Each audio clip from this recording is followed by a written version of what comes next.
In this video, I'm going to talk about my thoughts about Metroid Prime 4. I will start with brief general impressions, which will be spoiler-free or at least no more spoilery than other reviews. Then I'll get into more details about specific parts of the game, which will be spoilery for the whole game. Please note that this is not a video for deep analysis of the production, although I have a separate video which focuses on that, which I encourage you to check out as well. I'll also have more content in due course about the future of the Metroid series, but this specific video is really just about my personal reactions to the game. Now, while this isn't a review per se, let's start with the headline in the broadest, non-spoilery terms. I think Metroid Prime 4 is great. It's definitely not perfect, and for my money, it's only the third best Switch game, but that's like being the third best Beatle and doesn't reflect on the game's undeniable quality. For anyone who is on the fence about the game and hasn't played Metroid Prime Remastered or Metroid Dread, well, it's not up there with either of those, and I would definitely say that Remastered especially remains the best, most accessible introduction to Metroid in 3D, given its far lower price and incredible gameplay. However, for anyone who enjoyed both and is on the fence due to the mixed reception to Metroid Prime 4, I would strongly urge them not to let the perfect be the enemy of the good, or in this case, the enemy of the properly excellent, because despite quite a number of strange and rather curious flaws, the bulk of Metroid Prime 4 is just an absolute joy. It's beautiful, immersive, has great puzzles, iconic bosses. I felt awe, dread and surprise, and there were even a couple of genuine laughs. Of the main areas, each are really strong and quite distinctive in the way they play and feel. The game looks great, has brilliant atmospheric sound design, and there are plenty of memorable moments. The game has interesting ideas, nifty secrets, some genuinely nightmarish monsters, all the things you might hope for from a new Metroid title. The troopers are people's big concerns, and where they do ultimately have quite a large role, huge chunks of the game you barely notice them, and I think there is some effort made to do something interesting with them.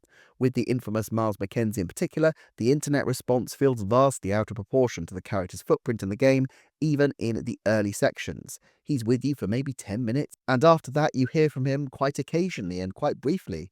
Now, having said that, on balance I do like the inclusion of these new characters. I wouldn't want and wouldn't expect every Metroid Prime game to be like this, but I can see the appeal of trying something new, and I think on balance it probably worked more than it didn't. The bike is more of an issue, but it's still a fairly minor one. It controls well, and puttering around Seoul Desert, while not Game of the Year material, is perfectly fine. The story becomes progressively more interesting, and while the ending isn't a patch on Metroid Dread, it certainly leaves an impression in its own way, though I'm still working through exactly how I feel about it.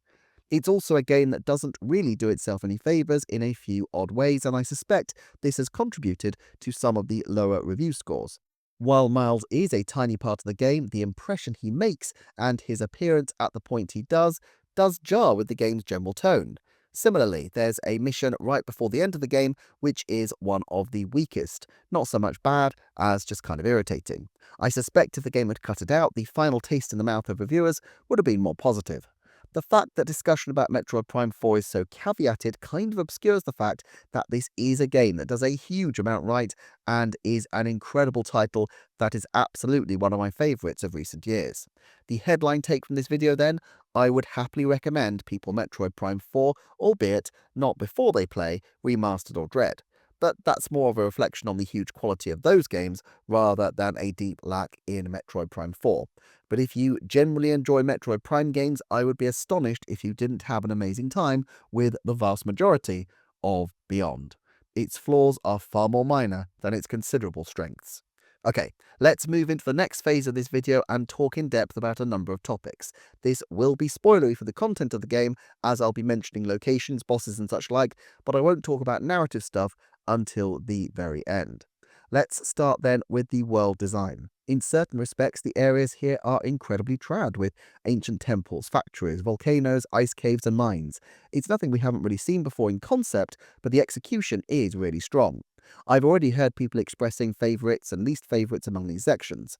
I enjoyed them all, but in different ways, and it seemed to me that each was designed to have a strong contrast and distinctive flavour compared to the others. Fury Green is obviously intended as an introduction and is incredibly linear and broadly horizontal. It is utterly beautiful to look at though.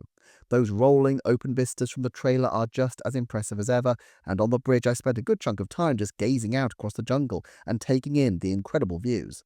Prime games are always hailed, and rightly so, as visual masterpieces, but the graphics aren't just for looking pretty. They genuinely make you feel part of this strange alien world, and such is the case with Fury Green, which makes a fantastic first impression.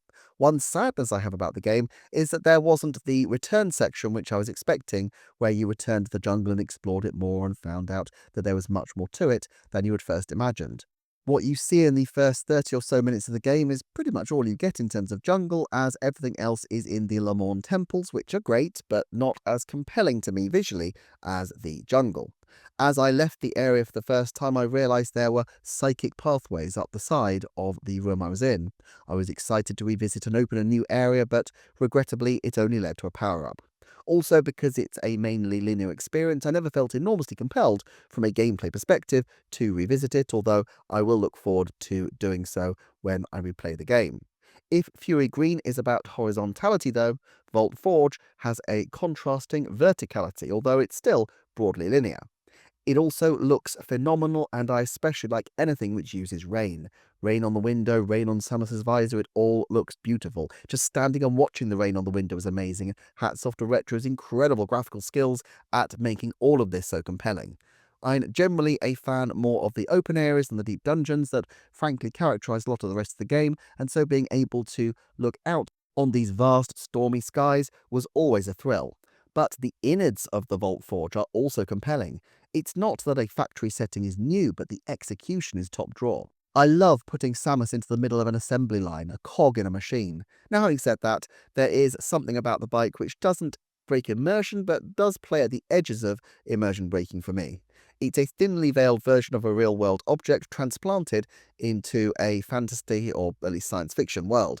But of course, we've seen this kind of thing a lot in Metroid, and even within this game, thinly veiled versions of wolves and birds, and this is different only in being a machine rather than a creature. I think it works.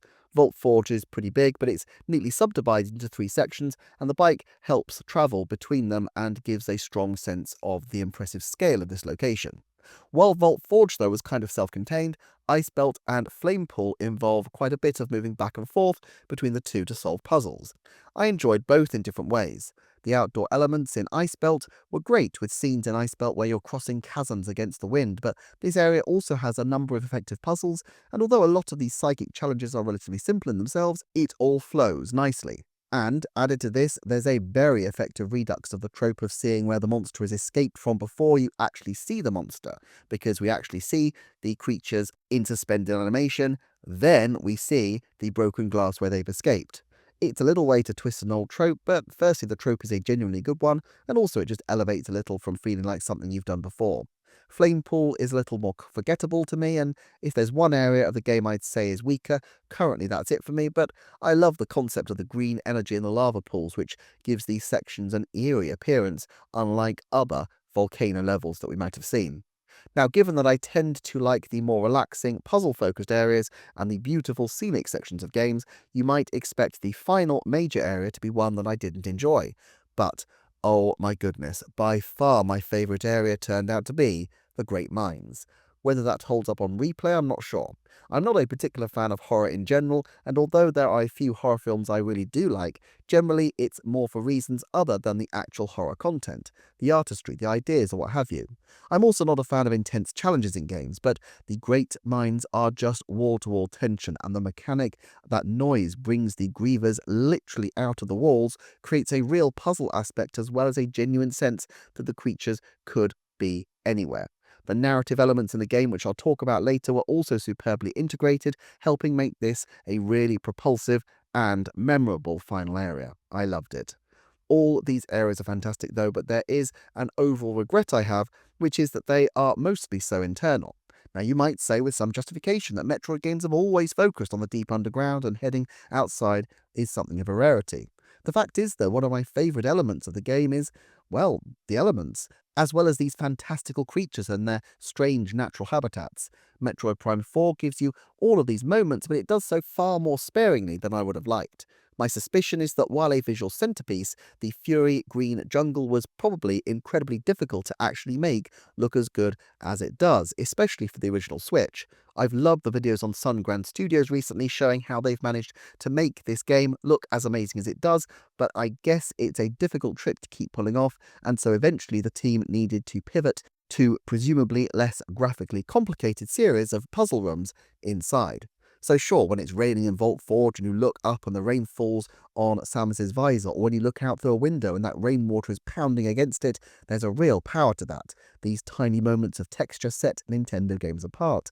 But these moments are a tiny fraction of the game, and the sense of the planet's alienness is mostly created through object design, architecture, and monsters. Despite the impression of this game being a money sink for Nintendo, it feels like a game that's pushing at its budgetary limitations quite often, and yet is disguising it with absolutely undeniable, incredible technical skill on behalf of Retro Studio.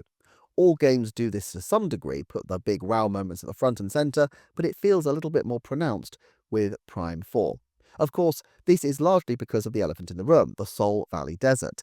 This area is as open as it comes and is definitely outdoorsy, and I think it helps in its own way to disguise how interior the rest of the game is, but it isn't actually all that interesting in the most part, I have to say. When I first saw the bike reveal, my first reaction, recorded on this channel by the way, was puzzlement, and I think I said something to the effect of, "It looks interesting, but I'm not sure how fun it looks to play." Now, I always found it difficult to gauge how a game would feel just from footage, and the bike is okay. As I say, it turns well and boosting feels quite good, but it is, in most respects, really odd. Then there's the fact that while Fury Green and Vault Forge look absolutely stunning, the desert areas look kind of drab.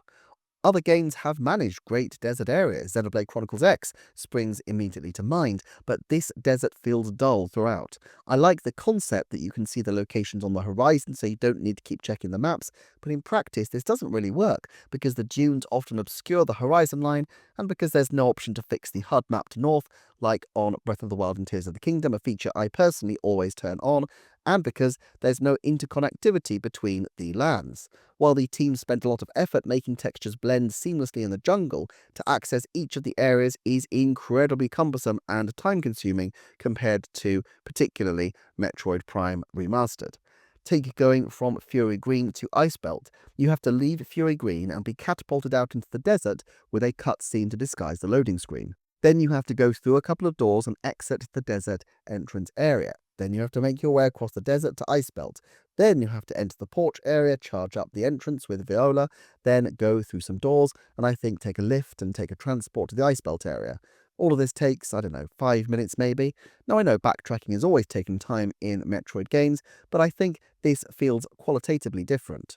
The cutscenes are fun enough the first time and expertly disguise the lack of loading screens, but once you do them 5 or 6 times, you start to think they may as well have just had loading screens, especially since sometimes in other games these could be quite useful in reminding you of key game mechanics. I get the arguments people make against fast travel, and especially in a game like Metroid, but that only works if the entire world is integrated effectively, that there are multiple routes between each section, and you can be rewarded for exploration by finding lovely shortcuts. This doesn't work where the areas are so forcibly and decisively separated. While I get the argument against fast travel points, in this case, given the design choices, I think the inclusion of some of them would have made a world of difference. It could be as simple as making each save station a fast travel point so that going back to putter around and explore these locations becomes far more frictionless. Now, of course, the game doesn't want you bypassing the desert because it needs you collecting the green crystals as you go, but as a result, even though we have a cohesive alien planet again, it doesn't actually feel like it because traversal is just made that much more frustrating. All this has a particularly perverse effect on the way the game is played. Metroid backtracking has always been designed to be fun in itself, but one particular thing about these kinds of games is the ability to link up different areas in odd and surprising ways. I always find it fun when you take a path and find yourself in a completely different area by a route you never expected. By dint of the world structure, this is impossible in Metroid Prime 4. Not only is that a shame in itself, but it has a warping effect on the way the game is played, where in other games I'd be excited to run back to locations where I remembered that there were untapped secrets, the cost of doing so feels far higher in Metroid Prime 4, where you have to put in quite a big time commitment to trek across the desert, navigate your way to the entrance, let alone traverse into the areas. I feel more compelled to do so having completed the game so I can access all the areas, but I think the friction here is unhelpful. It can also make each area feel quite heavy going in places because there's no chance you're going to turn a corner and find yourself in a different environment. The areas themselves also resist this. The ice belt tunnels seem particularly labyrinthine, and while this worked when you were going through it, when I tried to backtrack, I quickly lost my bearings and ended up squinting at the map and trying to make sense of it because the tunnels all looked broadly similar. Now, a certain amount of map study is fine for Metroid games, but it should be to help you find new things, not to help you retrace paths you've already taken because you got lost. There was at least one point where I just decided to turn the game off and go back into it from my last save state, which I don't think is ideal. The Great Mines have a central lift system to make backtracking a lot easier, and that's one of the reasons why I really like the design of that particular area. Now, the why of Soul Valley is something I explored in a separate video, but in the broadest sense, it's obviously an attempt to give it the openness of something like Breath of the Wild, but everything about it feels weirdly perfunctory for a game that is clearly such a labour of so much love in other respects. For one odd choice, in Nintendo's most notorious first-person series, why are we following Samus in the third person? Even Mario Kart has a first-person mode, and first-person racing is perfectly plausible. I guess they tested it and found it worked better in third person, especially with the turning circle needed for the green crystals sometimes, but it does make the section feel even more semi-perforated from the main experience than it needs to be. That's not to say it's all bad. It's definitely the case that while most of Metroid Prime 4 needs to be played with full attention on, you can easily putter around Soul Valley casually while holding a conversation, and it can be a fun kind of time sink that suits handheld play. There are some cool things to discover as well, although not all that many. Soul Desert has a number of interesting innovations, such as Breath of the Wild shrines.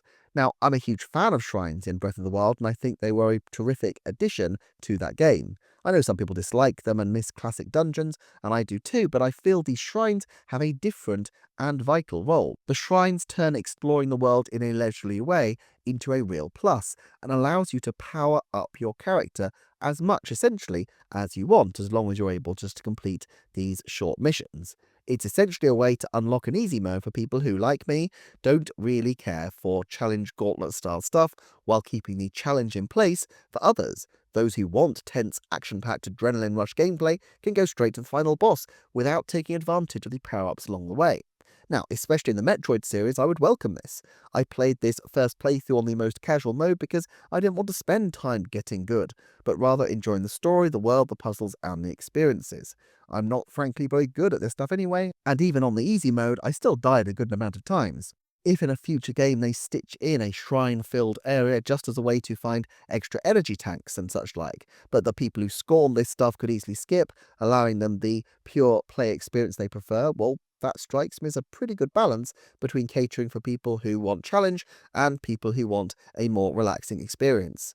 However, the shrines can't really fulfill this function because, unlike the wild games, they're gate-kept behind particular necessary powers. Now, backtracking to that weird part of the wall that looked intriguing is a fun and compulsive element for the player in a Metroid game.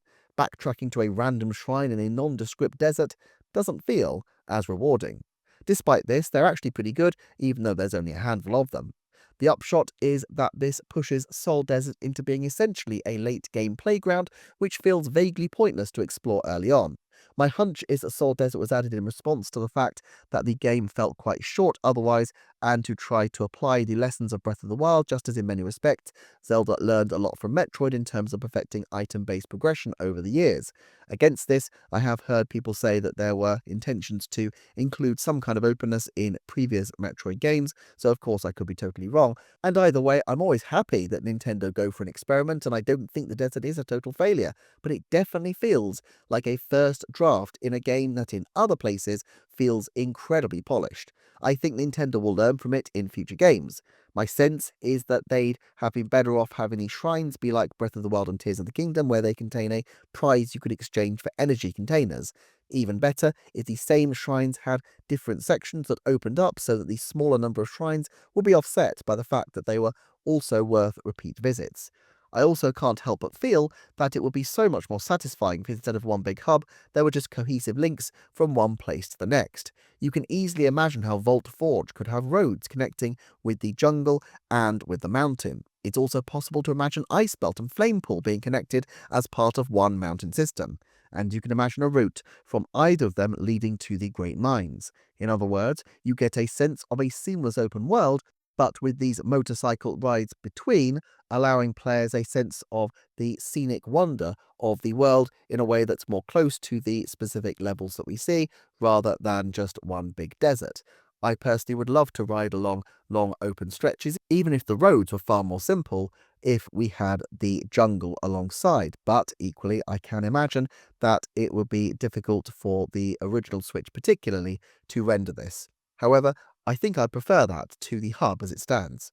Now, the hub has some good qualities. I like that you can see the 5 areas on the distance, so you can navigate by sense and not by map, but because the dunes are quite high, it's often quite difficult to really see the area on the distance, and because you have to take shuttles or other kinds of transport to the actual locations, they always appear very distant indeed.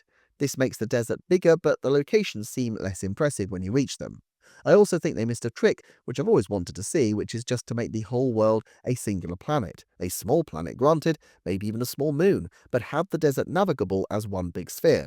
I'm sure there are technical and design issues preventing this, and the size of the area might have been insufficient, but it would solve a minor problem as well. To me, the edges of the map aren't enormously well defined, so if you're going at top speed, I found it easy, until I realised where the edges were, just to go hurtling off. There's no real penalty for doing so, but I always found the edges of open worlds a little unsatisfying, and I think it would have been nice if they'd found some way to tidy this up. Of course, I can't talk about Soul Valley without mentioning the infamous design choices of the green crystals. Now, I collected a lot of these as I went, so I didn't expect to have to go and farm more, but I still did. Ultimately, this did feel time-wasting and unnecessary. I really dislike this trend, also visible in Donkey Kong Bonanza, of locking content behind what feels like make-work tasks in this way. In Bonanza, it's kind of okay because there are so many bananas that you can find, and ultimately most of them are pretty good fun to find as well, although I am really gutted that the actual song of the Donkey Kong Bonanza game, the breakthrough song, is not something that you can access without getting loads and loads of bananas, something which seems like a complete miss to me, although I'm glad that it is on Nintendo Music because it is one of my favourites. But not only here is it aggravating to the player, but it seems to be actively unlearning the lessons of freedom that they discovered with Breath of the Wild, where they didn't gatekeep anything, even access to the final boss, and yet it was still superb. There are lots of aspects of the game people have talked about where I think the reaction is way overblown, but this Green Crystals desert area is the only section where I think it is flat out a mistake on Retro and Nintendo's part, and while it didn't greatly hurt my enjoyment here, it's something that would put me off in replays unless they patch in a lower threshold to progress, which is absolutely something they should do. Let's talk though about Samus's abilities and the game's controls. Firstly, the new powers are pretty excellent. The psychic stuff gets a lot of play and feeds well into the style of the game, with invisible sections appearing. I'm not sure I'd like this quite as much as with some of the previous visors, but it's still quite fun. Throwing bombs seems fiddly at first, but just becomes hugely satisfying once you get the knack of it, and although a lot of the psychic puzzles were moving things around obvious patterns, there were also some interesting ideas using these psychic elements. I always liked the beetle from Zelda, and bringing it back is great fun, although it is a little slow moving and can be hard to control. I'll get into the boss fights in a bit, but I found its use there a bit mixed. The controls are generally excellent, but they did take me a moment. In both Zelda and Metroid, I often find that there are so many commands that I can press the wrong button now and then, and the same is true here. I always have to take a moment to reacclimatize myself to controls of games, even with games like Tears of the Kingdom, Breath of the Wild, which I've played a lot more recently. When trying to draw item drops towards me, I often seem to activate the beetle by mistake. However, the weirdest thing in the setup was the controls options. It's been years since I played Remastered, and I haven't booted up my Wii in a good decade, and it's at my parents' house anyway, so while it gives you two options, and I had to read them twice, it doesn't give you a chance to demo them and feel the difference, which would have been far more intuitive. I really like motion controls, but motion control movement felt odd, so I went for the default, but then I found the bosses quite hard. Then I realised that you could actually toggle on motion controls for aiming, even on the default setting. This is absolutely perfect for me, but I don't understand why it wasn't a key feature, as it made the game so much more fluid. A bit of a weird one that I had to toggle through the menu screen to find it, but at least I found it in the end.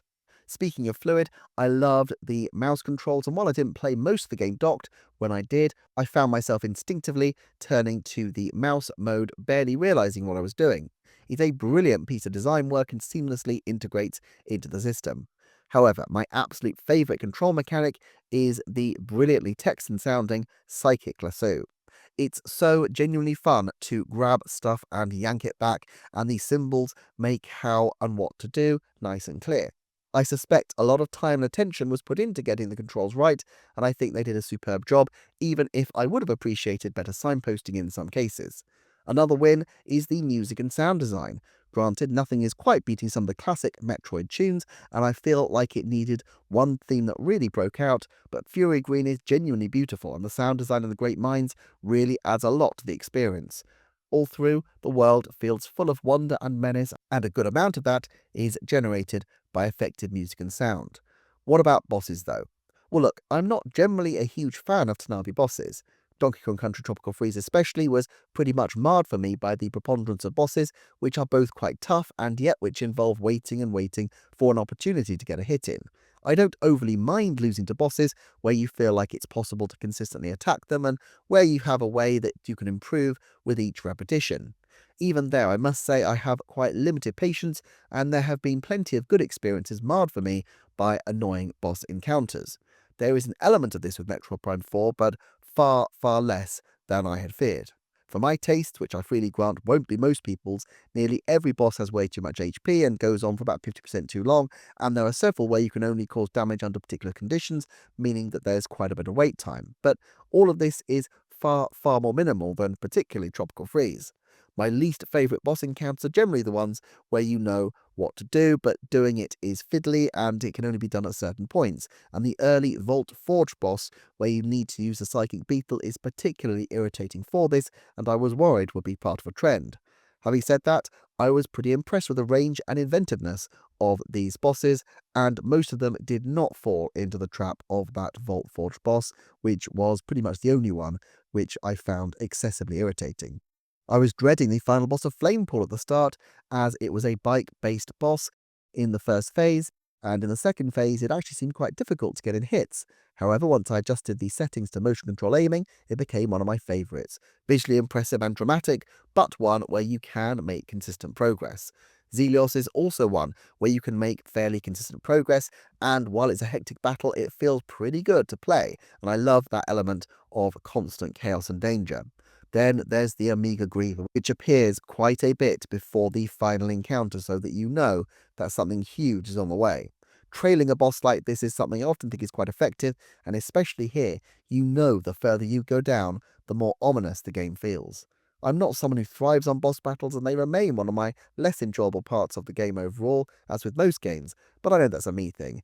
As far as bosses go, though, these are well and truly at the top end of my expectations, and I'd even go so far as to say I pretty much enjoyed them all, and I think on further playthroughs I will come to love them more and more, because they are impressive and they really do have lots of imaginative aspects. So even for a non-boss lover, this does get a big thumbs up for the bosses for me.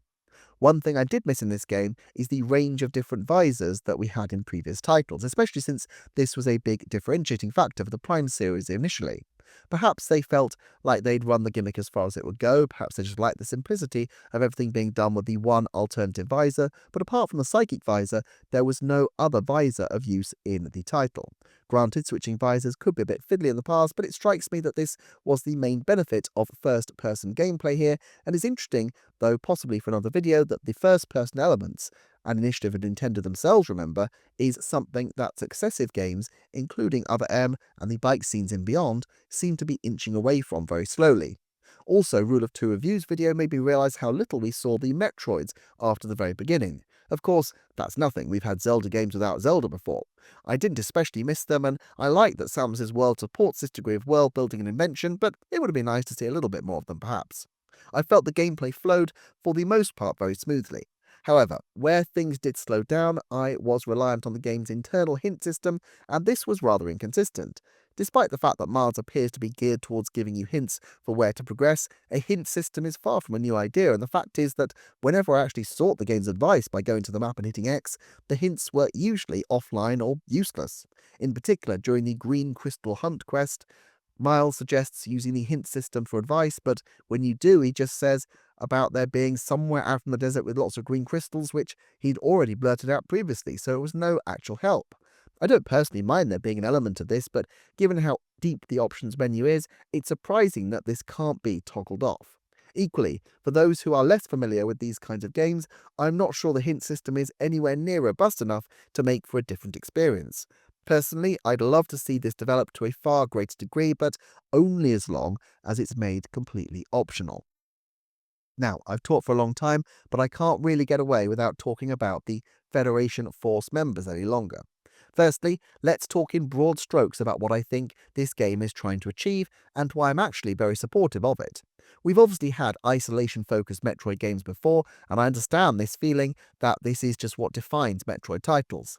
Now, I'm not sure this kind of gatekeeping is ever completely healthy for a series, but I completely get the fear that they are going to destroy the delicate balance of what makes Metroid so enjoyable by adding in extra characters, and they could end up with a generic, sloppy version of something that appeals to nobody.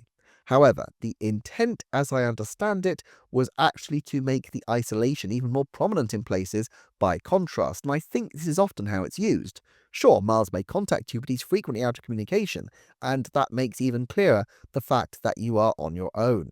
Even later on, where there are more soldiers alongside you, it adds to the dread because they are also quite vulnerable. That said, I don't think there's any excuse for the escort mechanic. It's rare that it's called upon, but when it is, it's really annoying having the soldiers die, and it's included in some pretty pivotal moments, which I'll discuss at the very end of this spoiler section.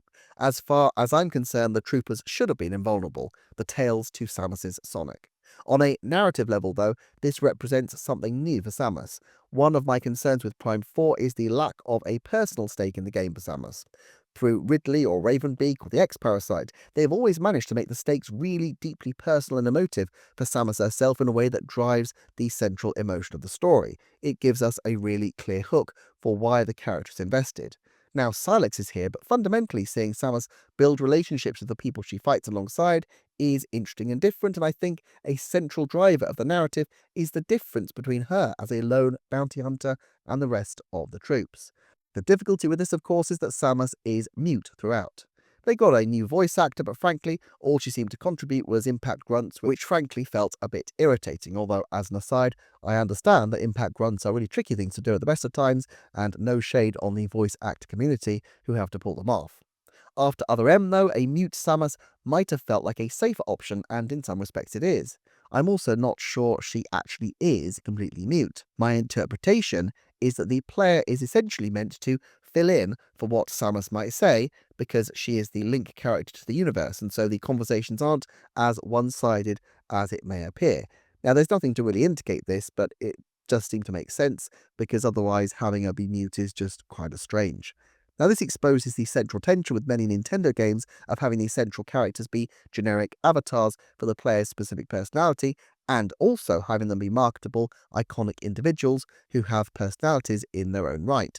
It's a difficult circle to square, and one that will become even more tricky as they move into films and television, but at any rate, I'd like to see more of Samus's personality, but perhaps I do also appreciate the reasons for caution after some previous bad steps. This feels like a good juncture to talk about the narrative overall and the soldiers' specific characters and trajectories. I'm transitioning into the final and most spoiler-explicit elements of the video. If you made it this far in the video but haven't played the game through to the final conclusion, I would obviously recommend approaching it unspoiled and leaving the video here, but at any rate, here we go. First up, let's talk Miles. I actually quite like Miles. Sure, that line about cubicle fill is pretty ill-advised, but I don't think it was ever intended to have the kind of scrutiny that was brought on it. It's designed to be a quick blink and you miss it moment.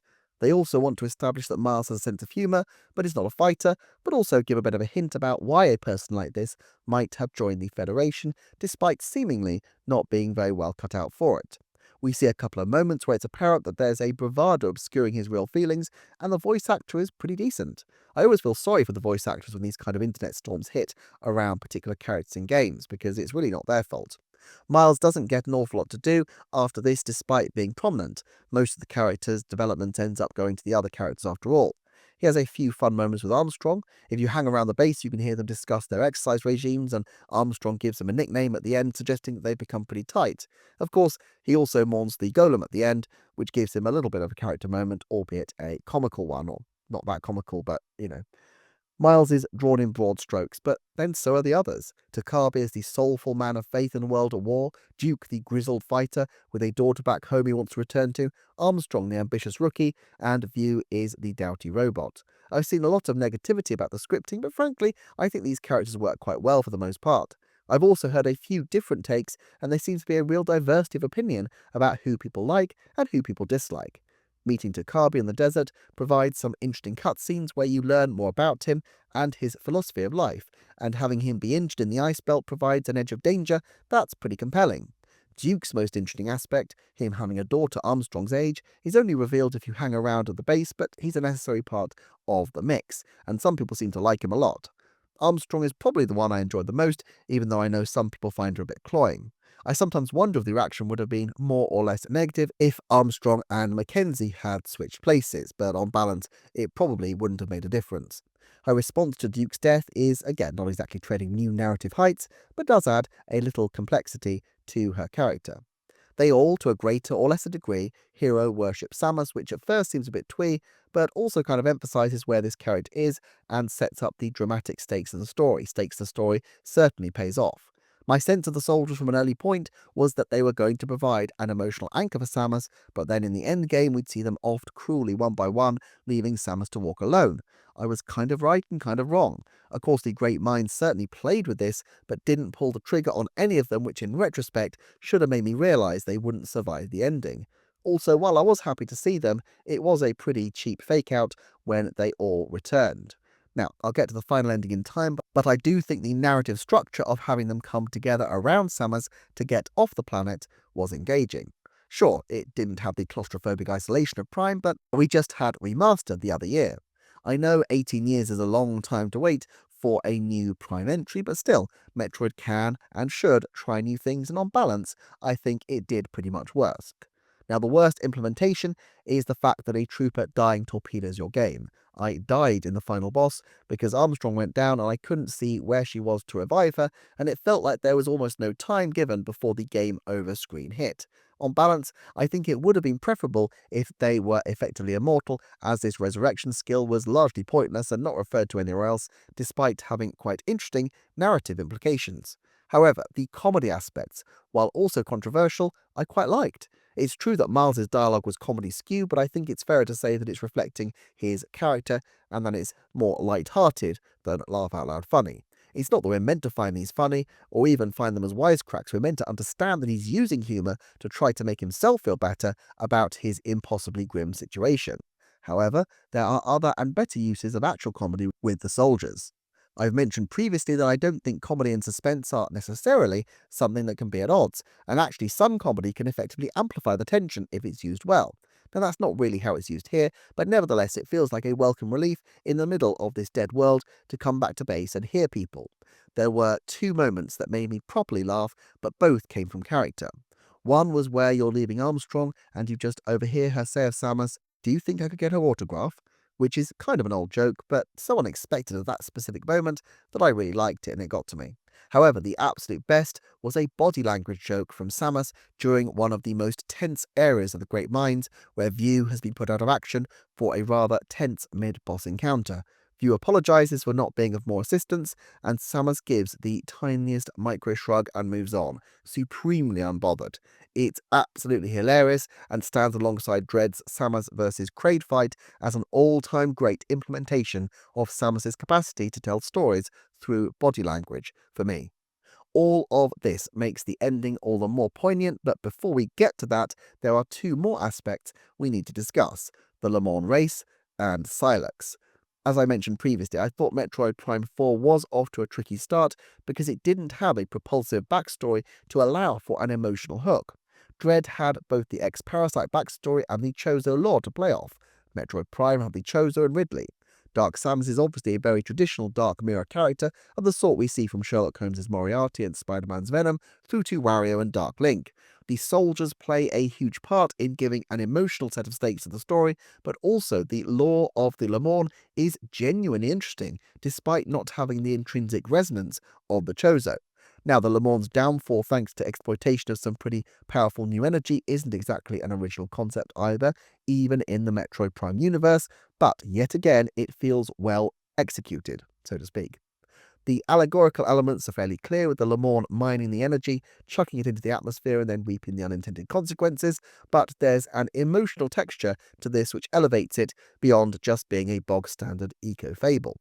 You get the sense of the Le Morne being advanced and brilliant with their psychic powers and gentle nature, which makes their downfall and reincarnation as grievers feel even more painful and cruel. Again, it's classic zombie trope stuff, but the story is well told, and the mystery of the green energy plays nicely. I especially like the scene mid-game where you see the green energy raining down from the sky unexpectedly, although it wasn't immediately clear what was happening and what the impacts would be. All things considered, I wasn't sure I'd be as invested in the Le Morne as I was in the Chozo, but by mid-game, I really was, which is necessary given the ending, but before we get there, let's just discuss Silex. More than the companion characters or the bike or the Green Crystal fetch quest, Silex is probably the part of Metroid Prime 4 that I find the most weird. I know he's been around for a long time, but the only game I've played in recent years is remastered, and I haven't followed the Metroid lore with forensic detail. I kind of figured we get everything we need to remind myself of who he was from within this game. So maybe I'm missing something, but Silex just feels incredibly flimsy. The voice actor is incredible, the animation is top drawer, the design is still rad, even his name is perfect, mirroring the syllables and first letter of Samus's name, but in a twisted way. Blue to her orange, rage to her imperturbability. I couldn't wait for there to be more, and yet there wasn't. Now, Nintendo antagonists don't need to be especially complex, but it helps if there's some kind of narrative behind them. Even Bowser has some kind of discernible objective, to win Princess Peach and to dominate. Ganondorf has quite a lot going on as well. Even Calamity Ganon had clear aspirations, even if he was being thwarted by Zelda. With Silex, he appears at the start with his legion of space pirates. Did he know what was at this facility, and did he expect to be transported to Vuros? We never really know, and I think we assume maybe probably not. Maybe it was just an accident. Why does he hate Samus? We get a glimpse of a flashback scene, but nothing more explicit. I know there's an extra explanatory scene with the Silex amiibo, which I will talk about at the very end of this video, but for the purposes of the main story, we're only offered the barest glimpse. Then he proceeds to attack Samus, even though getting off the planet is presumably a priority for him as well. There's also the green crystals, which provide the potential of huge power, but he seems, rightly, not to be very interested in those. Or is he, as the final boss seems quite green and crystally?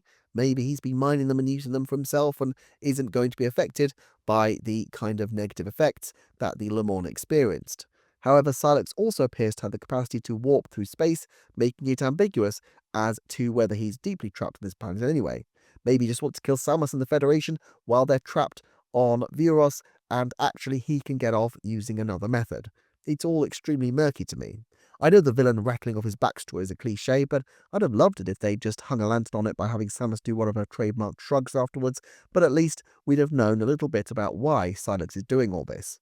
My assumption playing through was that the whole Vuros thing was a trap that he had deliberately set to snare Samus, that Silex had a personal history with Vuros in some way and a history connected to the secret of the Le Morne. Without any such explanation, it all feels a little like happenstance. We also know that a time travel mechanic was talked about by Tanabe for this game, and Chrono Tower suggests time travel strongly, but that clearly wasn't implemented in the final game. It feels like the game was centered around having some kind of big Planet of the Apes style visual reveal, but it just didn't come. Now, I know some people have talked about this being open for another sequel, and I have to say I don't really see it. I suppose the name Chrono Tower suggests that there could be a way to do some kind of time travel element with the game, but ultimately I feel like this story is done, and the sense of closure pretty much is fine. Also, frankly, I'm not the biggest fan of games with cliffhanger endings, especially given that these games sometimes can take years or decades to come out, or, as with certain Camelot titles, never end up coming out at all. All of this leads to one of the biggest complications of all, the ending. Here's the thing, we know that each of the soldiers has a primary objective to escape the planet. Miles is introduced talking about it, and the build-up to the assault on Chrono Tower is geared towards it. There is some reference to the Le Mans, and obviously Duke basically makes you do the green crystal hunt to get the memory fruit. They clearly care about the fate of the Le Mans, and it's important that Samus is the chosen one in the eyes of the Le Mans who can spread the Le Mans legacy on, but essentially the soldiers are on a planet surrounded by dead people, the Le Mans are dead people, and so it's not the biggest priority compared to them getting home. So at the end, we get this really morally thorny sacrifice. On the one hand, from a utilitarian standpoint, it is clearly better that if any of them survive, it is Samus, because all things being equal, she is likely to go on to save far more lives. Then again, you could say that the memory fruit is uniquely precious to the universe, and so Samus being able to carry forward the legacy and the warning of these people is of far greater significance than any individual life. You could also say that Silex is a unique threat, and stopping him is worth dying for, and you could say that in ways that are not completely spelt out, you are liberating not just one or two people, but actually an entire race by putting the memory fruit into the ground, because it seems to be able to give some element of life after death. All of these are plausible interpretations, but there's no real indication of what the logic is. Moreover, abandoning these soldiers feels both intriguing and yet also problematic for Samus. She has always been a lone wolf, but she hasn't been dismissive of other lives. We get the sense that she cares about these people and wants them to survive. The question is then, is leaving the right thing to do? We're meant to think it is, and she's essentially boxed into a corner, but since Silex evidently has the ability to warp to other places, it's not the case that he's definitely out of the picture, even as things have ended up. Nor is it clear that this is better achieved by the group fighting Silex instead of Samus. Samus could have taken Silex and saved 4 lives and a robot, but of course we're meant to think that there wasn't time for it. Now, the Le Mans legacy would have been lost if Samus had failed, and of course it's possible that Samus too would have died. But all this places on the player an intriguing moral supposition. How do you balance a cultural artifact, especially an artifact of culture that is not yours, against lives in the present?